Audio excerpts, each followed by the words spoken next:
very good morning, my dear students. Myself, Dr. Rupi Dheer, is welcoming you again in this series of lectures on group theory.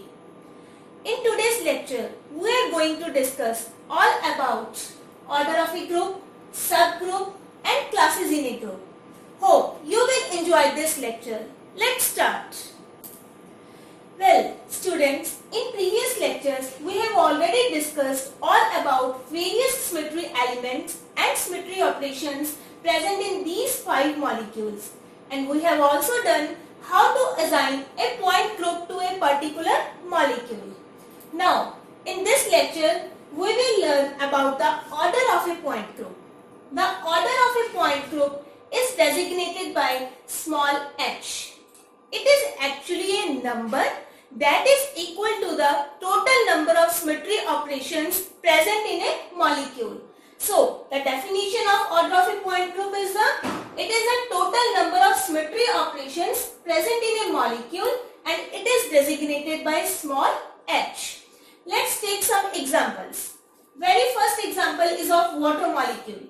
In water molecule, these 4 symmetry elements are present, that are identity, C2, sigma V1 and sigma V2. Hence, the total number of symmetry operations present in a water molecule are 4. So, the value of H or the order of this point group is 4.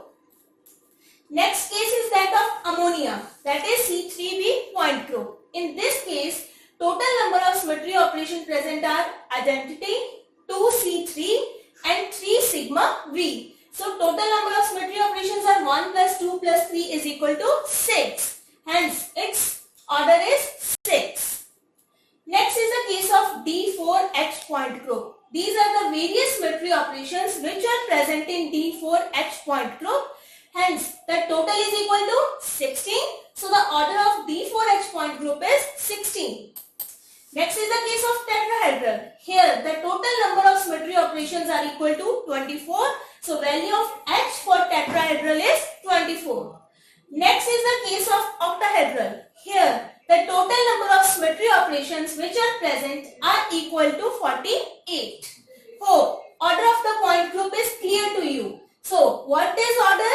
It is the total number of symmetry operations which are present in a point group. And it is a number and is designated by H. Next topic in today's lecture is subgroup. So, as the name suggests, subgroup is a smaller part of a group. And by definition, a subgroup is a subset of group elements of a group that satisfies all the 4 group requirements, which are identity, inverse, closure and associative. So, the members of a subgroup must follow all these requirements, and in addition to these requirements, the members of a subgroup must follow following 2 conditions. And these conditions are, first one, the order of the subgroup must be smaller than the order of the whole group. And secondly, the ratio of the order of group to the ratio of the order of subgroup should not be a fractional number, it must be a whole number. Now let us take some examples of subgroup. Very first example is that of water molecule, which belongs to C2b point group. Now these are the various subgroups which are present in a water molecule. Here first subgroup is C1, which contains only one element, that is identity, and order is 1. Next one is the C2 point group, which contains 2 elements, identity and C2. Now these identity and C2 are the part of whole group. The order of the group is smaller than the subgroup is smaller than the order of group, and again their ratio is a whole number, that is 4 divided by 2 is equal to 2. Again, whenever we combine any 2 elements of a subgroup, the result must also be the member of the group.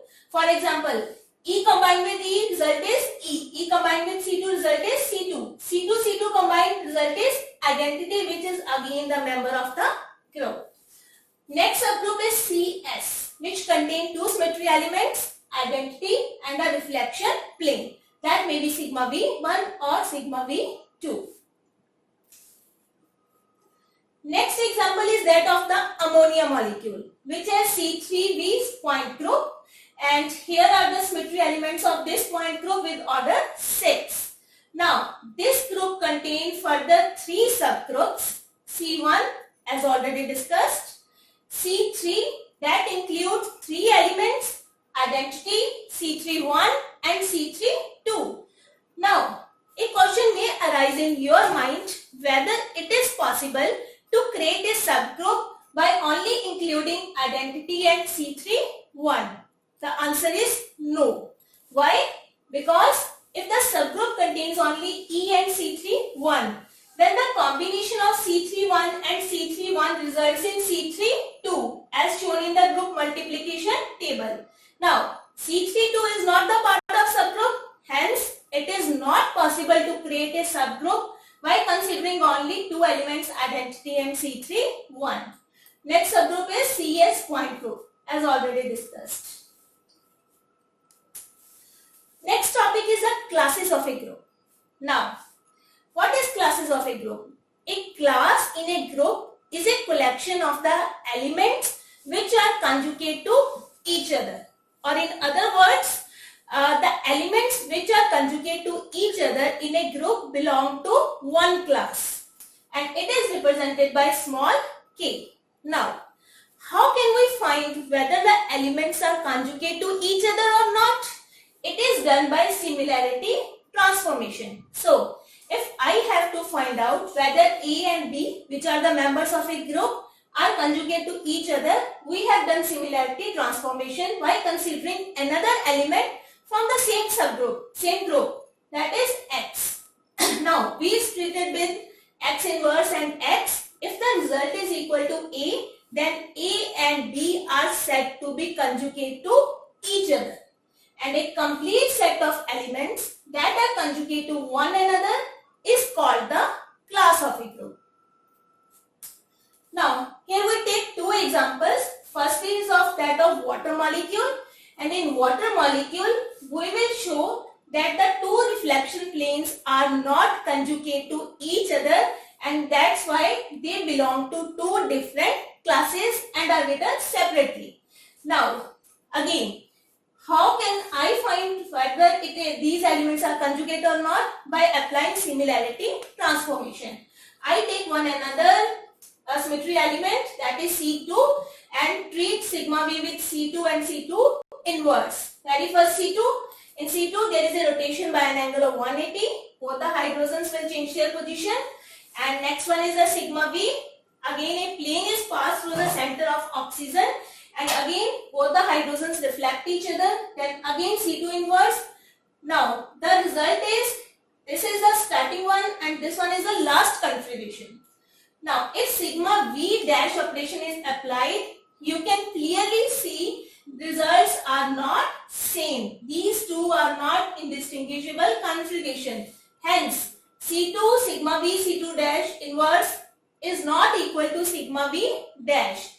Thus we can say sigma V and sigma V dash are not conjugate elements and they belong to 2 different classes.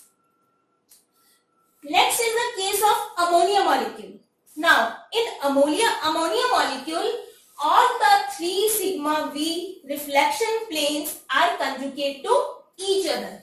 Okay, this means if I can apply similarity transformation on sigma V1, the result is equal to either sigma V2 or sigma V3. So, for similarity transformation, I take another symmetry element, that is C31.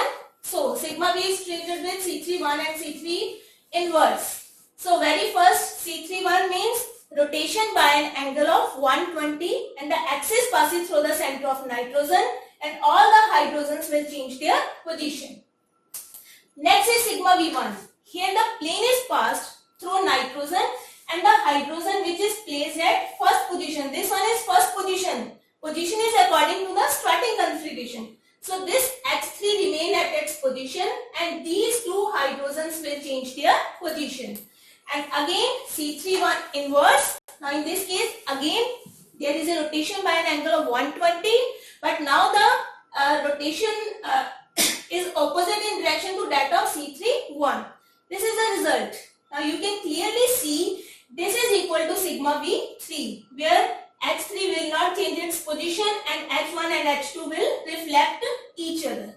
Hence, sigma V1 and sigma V3 are conjugate elements. Similarly, sigma V2 and sigma V1 are also conjugate elements. So in ammonia, these three conjugate elements belong to one class. That's why they are written collectively.